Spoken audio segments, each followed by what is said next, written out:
Hello, नमस्कार। मेरा नाम दलबीर है और मेरे इस यूट्यूब चैनल में आपका स्वागत है। मेरे इस यूट्यूब चैनल का नाम इंडियन टेक्निकल फार्मिंग है और आज मैं आपके लिए एक खेती से जुड़ी एक नई वीडियो लेकर आया हूं। इस वीडियो में आज मैं आपको बताता हूं कि देसी कपास की वैज्ञानिक खेती कब और कैसे करें और कौन कौन सी सावधानी रखें। अगर आप देसी कपास की बिजाई करते हो तो बिजाई के समय कौन कौन सी सावधानी रखें जिससे कि बीज अंकुरण 100% तक हो, जिससे कि हमें कम खर्च व कम समय में ज़्यादा से ज़्यादा फसल की पैदावार प्राप्त हो, जिससे कि हमें एक अच्छी इनकम प्राप्त हो। इस वीडियो को अंत तक जरूर देखें ताकि आपको खेती से जुड़ी सभी जानकारी प्राप्त हो। अगर आप चैनल पर नए हो तो वीडियो को लाइक, शेयर व चैनल को सब्सक्राइब जरूर करना ताकि अन्य किसानों को खेती से जुड़ी सभी जानकारी प्राप्त हो और आने वाली वीडियो की नोटिफिकेशन आपको मिलती रही। चलो चलिए वीडियो को स्टार्ट करते हैं। यह देसी कपास की किस्में 15 अप्रैल से शुरू होती है बिजाई। हरियाणा में मुख्यतः कपास के 3 तरह के बीज किसानों की तरफ से प्रयोग किए जाते हैं, जिसमें नरमा बिट्टी कॉटन तथा देसी कपास शामिल है। कपास के सभी बीजों की बिजाई अप्रैल से शुरू हो जाती है, जो पूरे महीने में रहती है। देसी कपास लगाने वाले किसानों को हरियाणा सरकार प्रति एकड़ 3,000 रुपये की वित्तीय मदद देती है। इस मदद को प्राप्त करने के लिए राज्य के ऐसे किसानों को मेरी फसल मेरा ब्यौरा पोर्टल पर रजिस्ट्रेशन कराना होता है। रजिस्ट्रेशन की प्रक्रिया 25 जनवरी से शुरू होती है और 31 मई तक रजिस्ट्रेशन करा सकते हैं। जानकारी के मुताबिक किसानों की तरफ से अनुदान के लिए रजिस्ट्रेशन करवाए जाने के बाद उसका भौतिक सत्यापन होगा, जिसके बाद किसानों को अनुदान राशि जारी की जाएगी। गुलाबी सुंडी बनी है समस्या। कपास हरियाणा में प्रमुख नकदी फसल है, जिससे हरियाणा के किसान थोड़ी नमकीन व कमजोर भूमि में सफलतापूर्वक उगा रहे हैं। धान की तुलना में इसमें लागत कम रहती है, जबकि बाजार में इसका भाव धान से अधिक रहता है। ऐसे में किसान कपास की तरफ अधिक आकर्षित हुए हैं, लेकिन बीते कई वर्षों में उत्तर भारत में होने वाली कपास की फसलों पर गुलाबी सुंडी लग जा रही है, जिसमें कपास की फसल खराब हो जा रही है। जिसको देखते हुए बीते कुछ समय से विशेषज्ञ गुलाबी सुंडी मैनेजमेंट के लिए सही टेक्नोलॉजी अपनाने पर जोर दे रहे हैं। वहीं इसी बीच हरियाणा आज हम बात करते हैं देसी कपास की वैरायटी मोहिनी की। यह variety Shaktivardhak hybrid seeds private limited के द्वारा बनाई गई है। इसका पौधा फैलावदार होता है। इसमें 22 से 25 फलधारक शाखाएं होती है। इसके टिंडे का वजन 2.5 से 3 ग्राम तक होता है। साधारणतः इसमें 4 से 5 ताड़ी होती है। इसके पकने की अवधि 150 से 165 दिन तक की होती है। यह कम समय में पकने वाली किस्म है। अधिक जानकारी हेतु आप संपर्क करें 016 62 225 563। शक्तिवर्धक हाइब्रिड सीड्स प्राइवेट लिमिटेड, तिलक बाजार, हिसार। मोहिनी किस्म भारत सरकार द्वारा नोटिफाइड किस्म है। अखिल भारतीय समन्वित कपास सुधार परियोजना परीक्षणों के अनुसार मोहिनी ने उत्तरी भारत में AH1 की तुलना में अधिक तथा हरियाणा में AH1 से अधिक तथा C1CR से अधिक तथा राजस्थान में राज DH9 से अधिक पैदावार दी है। यह किस्म उत्तर भारत का जोनल चेक है। कली व फूल बनने से पहले की अवस्था बोक्की में सुंडियां प्रभावी रहती है, जो बोक्की को खाती रहती है, जिनकी ओर किसान का ध्यान ही नहीं जाता है। उस समय देसी कपास में पौधों पर फूल दिखाई नहीं देती है। ये सुंडियां फूल और फलों को खाती रहती है। बाद में किसान का ध्यान इस ओर जाता है। अतः फसल बचाने हेतु ट्रेसर का पहला स्प्रे जुलाई के प्रथम सप्ताह में अवश्य करें। उस समय किसान यह न देखे कि उसमें कोई कीड़ा है या नहीं है। अक्सर किसान यह भी सोचता कि बरसात आएगी तो ही स्प्रे करूँगा। अंततः किसान भाई बरसात आने या पानी लगाने का इंतजार न करे। ट्रेसर के पहले छिड़काव के बाद 70 मिलीमीटर ट्रेसर या 150 ग्राम टाकुमी प्रति एकड़ का स्प्रे 10 से 15 दिन के अंतराल पर दोहराते रहे। पुष्प अवस्था में NPK 19-19 के घोल तथा 50 मिलीलीटर प्लानोफिक्स का प्रति एकड़ छिड़काव अवश्य दोहराए। जब फल या टिंडे बनने आरंभ हो जाए तो उसमें 13-045 के स्प्रे को कम से कम 2 बार दोहराई, जिससे फलों को अधिक खुराक मिल सके। इससे आपकी पैदावार ज़्यादा होगी।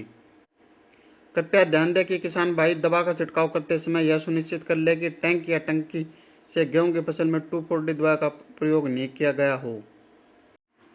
आज हम बात करते हैं देसी कपास की वैज्ञानिक खेती के बारे में। नंबर 1, देसी कपास की बिजाई के लिए उपयुक्त समय। नंबर 2, खेत का चुनाव। नंबर 3, मिट्टी की जांच। नंबर 4, पानी की जांच। नंबर 5 भूमि। नंबर 6 जलवायु। नंबर 7 खेत की तैयारी। नंबर 8 फसल पद्धति या फसल चक्कर। नंबर 9 बीज का चुनाव, बीज की उन्नत किस्में, बीज का उपचार, बीज की मात्रा। नंबर 10 बिजाई या फसल की बुआई। नंबर 11 फसल की बुआई सिंचित तथा असिंचित क्षेत्रों में। नंबर 12 खरपतवार की रोकथाम। नंबर 13 30 दिन बाद सिंचाई। नंबर 14 30 दिन बाद निराई या गुड़ाई। नंबर 16 60 दिन बाद सिंचाई या फिर वर्षा। नंबर 15 जल का प्रबंधन। नंबर 16 कीट व रोग का प्रबंधन। नंबर 17 स्प्रे इमिडाक्लोप्रिड, मोनो असाटाप। फंगस के लिए कॉपर ऑक्सीक्लोराइड इत्यादि। वह फल फूलों के बढ़वार के लिए टॉनिक का प्रयोग। नंबर 1 प्लानोफिक्स। नंबर 2 कल्टार। नंबर 17 फसल में खाद का उपयोग, फिर चुनाई, फिर भंडारण। ये मुख्य स्टेप है जो देसी कपास की फसल में उपयोग किए जाते हैं। अब हम बात करते हैं देसी कपास की पूरी वैज्ञानिक खेती के बारे में। नंबर 1 उपयुक्त समय। देसी कपास की बिजाई का उपयुक्त समय अप्रैल व मई महीना होता है। बाजार में कपास की बहुत सी वैरायटियाँ उपलब्ध होती है। अप्रैल महीने के बिजाई के लिए हम अगेती वैरायटी व 15 मई के बाद हम देसी कपास के लिए 75 वैरायटी का ही चुनाव करते हैं। नंबर 2 खेत का चुनाव। इसके बाद हम देसी कपास की बिजाई के लिए हम खेत का चुनाव करते हैं। अगर पहले उस खेत में सरसों की बिजाई की थी तो सरसों के फन्नों को रोटावेटर की सहायता से 1-2 बार अच्छी तरह से जुताई कर दे ताकि सरसों के फन्ने अच्छी तरह से मिट्टी में मिल जाए। फिर आप हैरो की सहायता से 1-2 बार अच्छी तरह जुताई कर दे। फिर आप लेजर लेवलर की सहायता से खेत को समतल कर दे ताकि खेत की सिंचाई अच्छी तरीके से हो जाए। अब हम बात करते हैं देसी कपास की खेती के लिए मिट्टी की जांच। सबसे पहले अपने खेत की मिट्टी की जांच करवा ले, जिससे हमें यह पता चल जाता है कि मिट्टी में किन किन पोषक तत्वों की कमी है और खेत की मिट्टी किन किन फसलों के लिए उपयुक्त है और इस मिट्टी में कौन कौन सी फसलें उगाई जा सकती है, जैसे गेहूँ, चना, अरहर, सरसों, राया, बरसीन, गन्ना, आलू, मक्का, बाजरा, कपास इत्यादि। मिट्टी की जांच से हमें यह पता चल जाता है कि इसका पीएच मान कितना है। देसी कपास की बिजाई। फास्फोरस व पोटाश बिजाई के समय पोरे। अगर फास्फोरस बिजाई पर नहीं डाली गई है तो बोक्की पर पोरे। बोक्की का मतलब फूल आने पर पोरे। आदि नाइट्रोजन बोक्की के समय 45 से 60 दिन व शेष नाइट्रोजन फूल निकलते समय कतारों में दोनों ओर डाली। अगर गेहूं के बाद कपास ले रहे हैं तो बोक्की के समय डाली जाने वाली नाइट्रोजन बिजाई पर पोरे। अब हम बात करते हैं पानी की जांच की। अगर आप फसल की बिजाई के लिए नहरी पानी का इस्तेमाल करते हैं तो यह सभी प्रकार की फसलों के लिए बहुत अच्छा है और इसमें बीज का अंकुरण 100% तक हो जाता है। अगर आप वर्षा के बाद फसल की बिजाई करते हैं तो बीच में बीज का अंकुरण 100% तक हो जाता है। अगर आप बिजाई के समय ट्यूबवेल के पानी का इस्तेमाल करते हैं तो आप इस ट्यूबवेल के पानी की जांच करवा ले। अगर ट्यूबवेल का पानी पीने में भी मीठा तो इसका पानी का पीपीएम ज़्यादा हो सकता है और बीज के अंकुरण के समय यह एक समस्या बन जाता है। अगर पानी का पीपीएम 1000 से कम है और इसमें सभी प्रकार की फसलों के लिए अच्छा है और इसमें बीज का अंकुरण 100% तक हो जाता है। अगर पानी का पीपीएम 1000 से ज़्यादा है तो इसमें बीज का अंकुरण सही तरीके से नहीं हो पाता, इससे हमारा नुकसान हो जाता है। इसलिए पानी की जांच करवाना भी बहुत ज़रूरी है। कपास की खेती के लिए भूमि का चुनाव। कपास की खेती के लिए अच्छी जल धारण और जल निकास क्षमता वाली भूमि होनी चाहिए। जिन क्षेत्रों में वर्षा कम होती है वहाँ इसकी खेती अधिक जल धारण वाली क्षमता वाली मटियार भूमि में की जाती है। जहाँ सिंचाई की सुविधाएं उपलब्ध हो वहाँ बलुई व बलुई दोमट मिट्टी में इसकी खेती की जा सकती है। यह हल्की अम्लीय एवं क्षारीय भूमि में उगाई जा सकती है। इसके लिए उपयुक्त पीएच मान 5.5 से 6.5 है। हालांकि इसकी खेती 8.5 पीएच मान तक वाली भूमि में अच्छी तरह से की जा सकती है। कपास की खेती के लिए मौसम व जलवायु। यदि पर्याप्त सिंचाई सुविधा उपलब्ध हो तो कपास की फसल को मई माह में ही लगाया जा सकता है। सिंचाई की पर्याप्त उपलब्धता न होने पर मानसून की उपयुक्त वर्षा होते ही कपास की फसल उगा सकते हैं। कपास की उत्तम फसल के लिए आदर्श जलवायु का होना आवश्यक है। फसल के उगने के लिए कम से कम 16 डिग्री सेंटीग्रेड और अंकुरण के लिए आदर्श तापमान 32 से 34 डिग्री सेंटीग्रेड होना उचित है। इसके बढ़वार के लिए 21 से 27 डिग्री तापमान होना चाहिए। फल लगते समय दिन का तापमान 25 से 30 डिग्री सेंटीग्रेड और रातें ठंडी होनी चाहिए।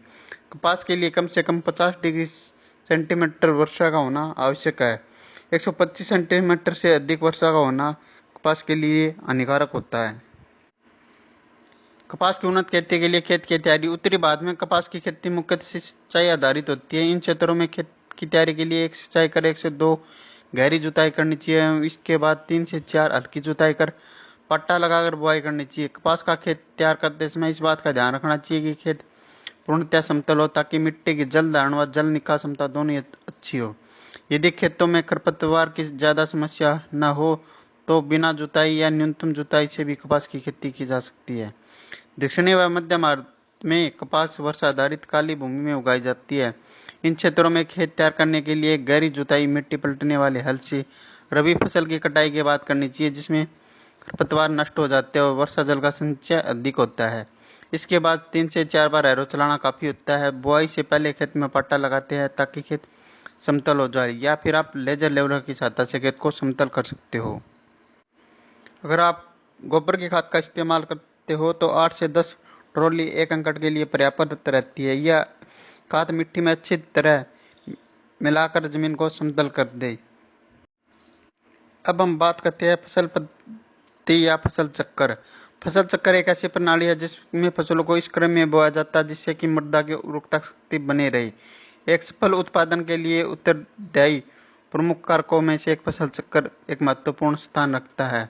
फसल चक्कर अपनाने का मुख्य उद्देश्य प्राकृतिक संसाधनों का उपयोग करके उसमें अधिक फसल उत्पादन करना होता है।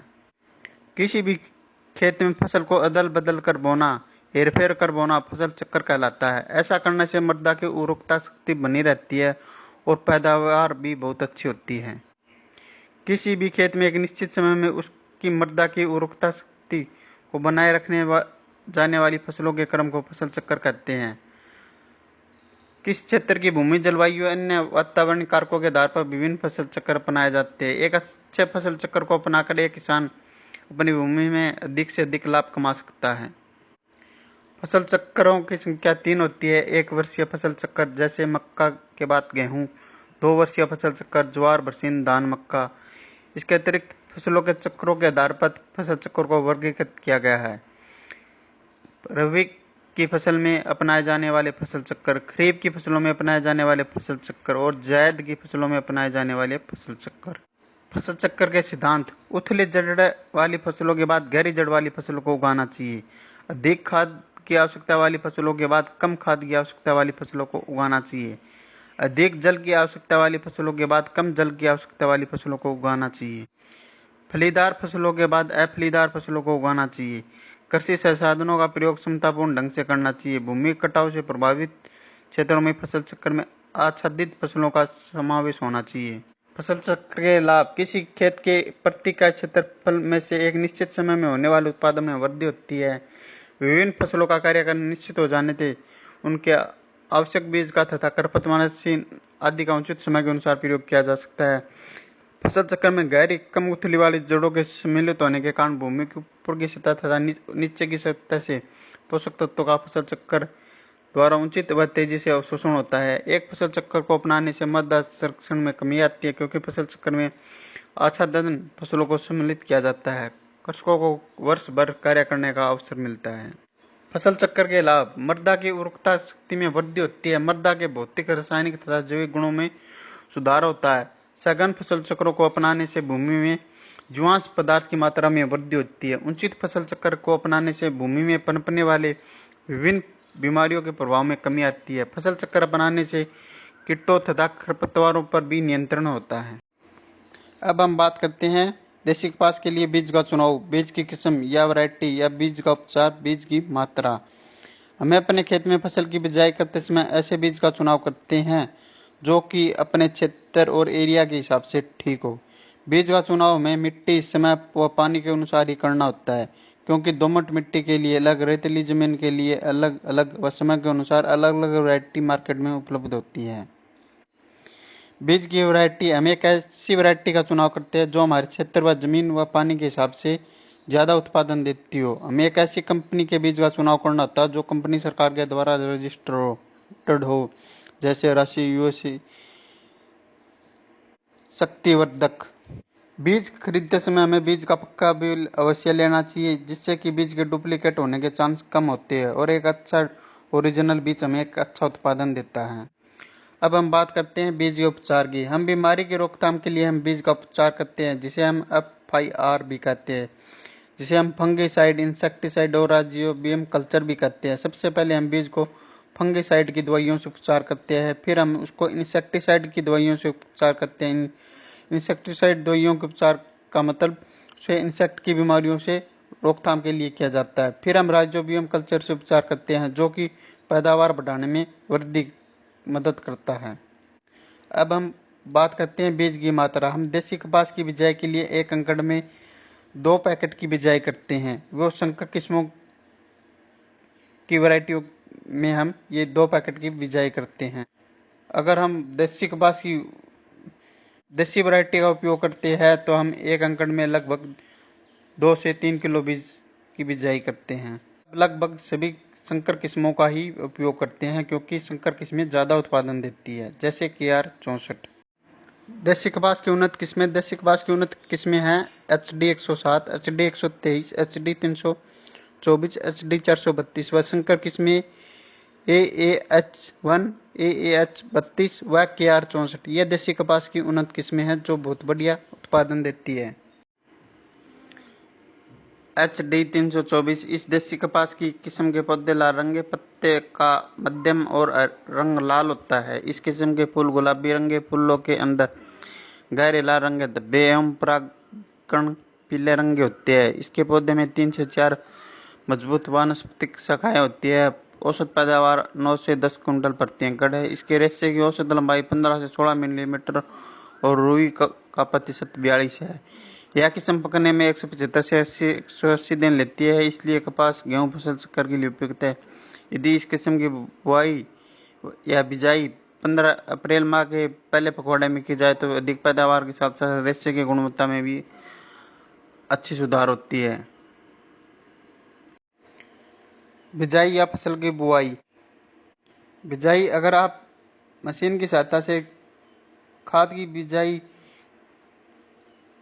वह बीज की बुआई एक साथ कर सकते हैं। हमें बीज की बिजाई सुबह या शाम के समय ही करनी चाहिए। बिजाई के समय हमें लाइन से लाइन की दूरी 3 फुट व बीज से बीज की दूरी 1 फुट व बीज की गहराई 8 से 10 सेंटीमीटर रखनी चाहिए। बिजाई के समय बीज गिल्ली मिट्टी में ही डलना चाहिए व इसके ऊपर 5 से 6 सेंटीमीटर जमीन की परत चढ़ जानी चाहिए, ताकि बीज का जर्मिनेशन अच्छी तरीके से हो सके और बीज का अंकुरण सही तरीके से हो सके। फसल की बुआई सिंचित तथा असिंचित क्षेत्रों में। फसल की बुआई सिंचित क्षेत्रों में नहरी पानी से की जा सकती है व असिंचित क्षेत्रों में वर्षा के आधार पर इसकी बिजाई की जा सकती है। खरपतवार की रोकथाम। खरपतवार की रोकथाम के लिए हमें बिजाई के तुरंत बाद पेंडामेलिथियान 30% EC का ही छिड़काव करना चाहिए। 500 मिलीमीटर दवाई को 250 लीटर पानी में उसका घोल बनाकर उसके ऊपर 1 एकड़ में उसका छिड़काव करना चाहिए। इससे खरपतवारों का जर्मिनेशन नहीं होगा। अब बात करते हैं कपास की खेती के लिए निराई गुड़ाई एवं सिंचाई। पहली निराई गुड़ाई अंकुरण के 20 से 25 दिन के बाद करनी चाहिए। यदि फसल में सिंचाई की जरूरत पड़े तो हल्की सिंचाई करनी चाहिए। इससे कीट व रोग असर कम रहता है एवं अच्छी पैदावार होती है। वहीं अगर बारिश ज़्यादा हो जाए तो हमें सिंचाई की आवश्यकता कम पड़ती है। जल प्रबंधन। कपास की खेती में जल का प्रबंधन भी होना बहुत जरूरी है, क्योंकि अगर ज़्यादा बारिश हो जाए तो हमें जल निकास का प्रबंधन करना चाहिए। ये आप पंप की सहायता से कर सकते हो। कपास की खेती के लिए खाद एवं उर्वरक। कपास की उन्नत किस्मों की अच्छा पैदावार के लिए प्रति हेक्टेयर नाइट्रोजन 80 से 120 किलोग्राम, फास्फोरस 40 से 60 किलोग्राम, पोटास 20 से 30 किलोग्राम, सल्फर 25 किलोग्राम देना चाहिए। जबकि संकर व बीटी किस्म के लिए प्रति hectare nitrogen 150 kilogram, phosphorus 75 kilogram, potash 40 kilogram एवं सल्फर 25 किलोग्राम पर्याप्त होता है। सल्फर की पूरी मात्रा बुआई गैस में तथा नाइट्रोजन की 15% मात्रा बुआई गैस में, बाकी मात्रा 3 बराबर भागों में 30, 60, 90 दिन के अंतराल पर देना चाहिए। वही फास्फोरस व पोटाश की आधी मात्रा बुआई गैस में तथा आधी मात्रा 60 दिन के बाद देना चाहिए। वहीं अच्छी पैदावार के लिए अब हम बात करते हैं कपास की फसल में लगने वाले प्रमुख कीट। गुलाबी सुंडी कपास की फसल के लिए अगर कोई सबसे बड़ा दुश्मन कीट है तो वह है गुलाबी सुंडी, जो अपना पूरा जीवन उसके पौधे पर बिताती है। यह कपास के छोटे पौधे, कली व फूल को नुकसान पहुंचाकर पूरी फसल को नष्ट कर देती है। इसका प्रकोप हर साल होता है। प्रबंधन: इसके नियंत्रण के लिए कोरोमंडल के कीटनाशक फेंडाल 50% ईसी का छिड़काव करें। फेंडाल एक बहुआयामी कीटनाशक है। यह कीड़े पर लंबे समय तक नियंत्रण रखता है। इसके अलावा इसमें तेज तीखी गंध होती है जो वयस्क कीट को अंडा देने से रोकती है। सफेद मक्खी: यह कीट देखने में पीले रंग का होता है, लेकिन इसका शरीर सफेद मोम जैसे पाउडर से ढका होता है। यह पौधे की पत्तियों पर एक चिपचिपा तरल पदार्थ छोड़ता है एवं पत्तियों का रस चूसता है। प्रबंधन: सफेद मक्खी कीट प्रबंधन के लिए कोरोमंडल का फिनियो कीटनाशक का प्रयोग करें। फिनियो में 2 अनोखी कीटनाशकों की जोड़ी है जो 2 विभिन्न कार्यशैलियों से काम कर सकते हैं। इसके अलावा यह पाइटोरानिक प्रभाव से युक्त है, जिसमें कीड़ों का तुरंत और लंबे समय तक समाप्त करने की क्षमता होती है। यह सफेद मक्खी के सभी चरणों जैसे अंडा, निप, वयस्क को एक बार में समाधान उपलब्ध कराता है। इसकी प्रति एकड़ 400 से 500 मिलीमीटर की मात्रा की जरूरत पड़ती है। अब हम बात करते हैं माहू या फिट कीट की। यह बेहद कोमल कीट होता है जो दिखने में मटमैले रोग का होता है। माहू कीट कपास की पत्तियों को खुरचकर उसका रस चूस लेता है। इसके बाद पत्तियों पर एक चिपचिपा पदार्थ छोड़ता है। प्रबंधन: इसकी कीट की रोकथाम के लिए कोरोमंडल के फिनियो कीटनाशक का छिड़काव करें। अगर आप दूसरे कीटनाशक का छिड़काव कर सकते हो तो आप डॉक्टर की सहायता के अनुसार। तेला कीट: काले रंग का यह कीट पौधों की पत्तियों को खुरचकर उसका रस पी जाता है। इसके लिए बाजार में बहुत सी कीटनाशक दवाइयाँ उपलब्ध है। आप तेला कीट के लिए संपर्क करें। हरा मच्छर: यह देखने में 5 भुजाएं कर और पीले रंग का होता है। इसके कीट के आगे के पंखों पर एक काला धब्बा पाया जाता है जो कपास की शिशु एवं वयस्क अवस्था में पत्तियों का रस चूसता है, जिससे पत्तियां पीली पड़कर सूखने लगती है। प्रबंध: इसके कीट के प्रबंध के लिए पूरे खेत में प्रति एकड़ 10 पीले प्रपंच लगाने चाहिए। इसके अलावा 5 मिलीमीटर नीम तेल को 1 मिलीमीटर टिनोपाल या सैंडोविट को प्रति लीटर पानी के साथ घोल बनाकर छिड़काव करें। मीलीबग: इस प्रजाति के कीट की मादा पंखविहीन होती है, वहीं इसका शरीर सफेद पाउडर से ढका होता है। हालांकि इस कीट के शरीर पर काले रंग के पंख होते हैं तो सुखाव, तन्ने, फूल, पूरी, पर्णवर्त तथा घंटों का रस चूस जाता है। इसके बाद इस मीठा चिपचिपा पदार्थ छोड़ता है। इस कीट प्रबंधन की रोकथाम के लिए पूरे खेत के आसपास पीले प्रपंच लगाएं। अब हम बात करते हैं कपास की फसल में लगने वाले प्रमुख रोग।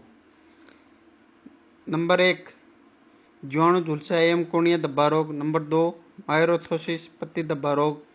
नंबर 3 अल्टरनेट या पत्ती धब्बा रोग। नंबर 4 पौध अंगमारी रोग।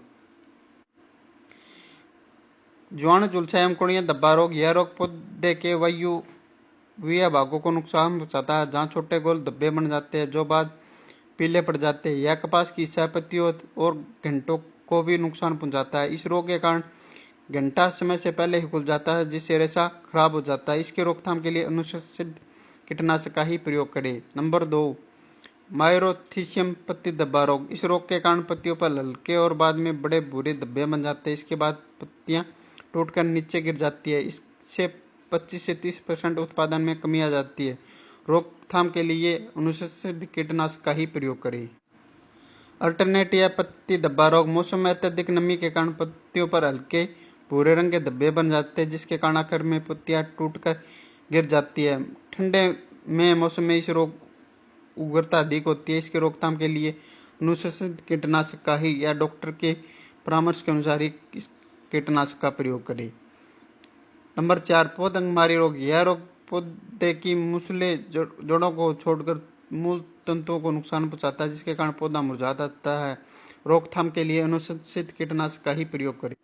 अब हम बात करते हैं कपास में स्प्रे। कपास में 30 दिन के बाद हल्के दवाई का ही स्प्रे करें, जैसे इमिडाक्लोप्रिड मोनो। उसके बाद आप बीमारी के अनुसार भी आप स्प्रे कर सकते हो, या फिर आप टाटा आसाटा 50% इसी का छिड़काव करें। अगर आप फंगस की दवाई की बीमारी के लिए रोकथाम के लिए छिड़काव करते हैं तो आपको प्रोक्सीक्लोराइड का ही प्रयोग करिए।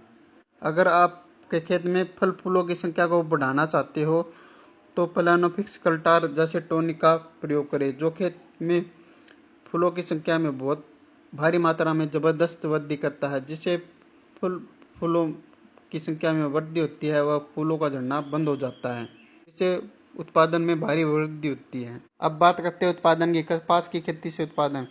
कपास की चुनाई लगभग नवंबर व दिसंबर के पहले सप्ताह तक हो जाती है। इसकी उत्पादन की बात करें तो प्रति हेक्टेयर 20 से 25 क्विंटल पर हेक्टेयर तक उत्पादन हो जाता है। वही बिट्टिक किस्मों का लगभग 30 क्विंटल तक उत्पादन होता है। इसकी चुनाई कर ली जाती है और फिर इसका भंडारण कर लिया जाता है। अगर आपको ये वीडियो पसंद आए तो इस वीडियो को ज़्यादा से ज़्यादा लाइक, शेयर, कमेंट करें व इंडियन टेक्निकल चैनल को सब्सक्राइब करें।